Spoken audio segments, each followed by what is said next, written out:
भारत में बेरोजगारी दर लगातार 6 साल से गिरावट की ओर है और इसका ताजा सबूत है annual periodic labour force survey यानी PLFS 2023 और 24, जिसके अनुसार देश की बेरोजगारी दर घटकर सिर्फ 3.2% रह गई है।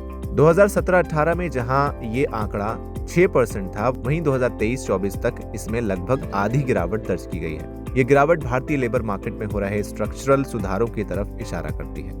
MoSPI ने जनवरी 2025 से PLFS के स्ट्रक्चर में भी अहम बदलाव किए हैं। अब करंट वीकली स्टेटस यानी CWS के आधार पर हर महीने बेरोजगारी के आंकड़े जारी किए जाते हैं। अगस्त और सितंबर 2025 के ताजा अनुमान के मुताबिक भारत में 15 साल से ऊपर की आबादी के लिए बेरोजगारी दर 5.1% और 5.2% रही।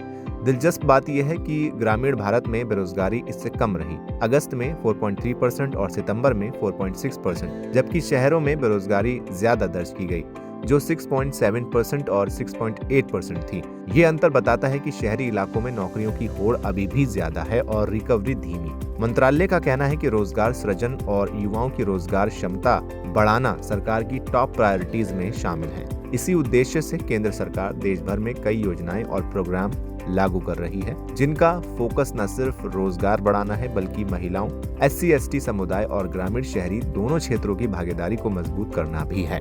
इन योजनाओं में प्रधानमंत्री रोजगार सृजन प्रोग्राम PMEGP, मनरेगा production linked incentive PLI scheme, Deendayal Antyodaya Yojana DDU-GKY, PMKVY, RSETI, DAY NULM, PM Seva Nidhi, stand up India, startup India और प्रधानमंत्री मुद्रा योजना जैसी योजनाएं शामिल हैं, जिनका लक्ष्य देश भर में स्किलिंग, सेल्फ एम्प्लॉयमेंट और नई नौकरियां उपलब्ध कराना है। इसके साथ ही सरकार ने हाल ही में प्रधानमंत्री विकसित भारत रोजगार योजना की शुरुआत भी की है, जो एक रोजगार लिंक्ड इंसेंटिव स्कीम है। इस योजना का लक्ष्य 2 साल में 3.5 करोड़ नई नौकरियां पैदा करना है, जिसके लिए सरकार लगभग 99,446 करोड़ रुपए खर्च करेगी। वहीं नेशनल करियर सर्विस यानी NCS पोर्टल को भी एक वन स्टॉप डिजिटल प्लेटफॉर्म के रूप में मजबूत किया जा रहा है, जहां युवाओं को नौकरी, स्किल ट्रेनिंग और काउंसलिंग से जुड़ी जानकारी मिलती रहेगी। यानी आंकड़ों और सरकारी प्रयासों को देखकर साफ है कि भारत में रोजगार का परिदृश्य तेजी से बदल रहा है और आने वाले समय में इसके और मजबूत होने की उम्मीद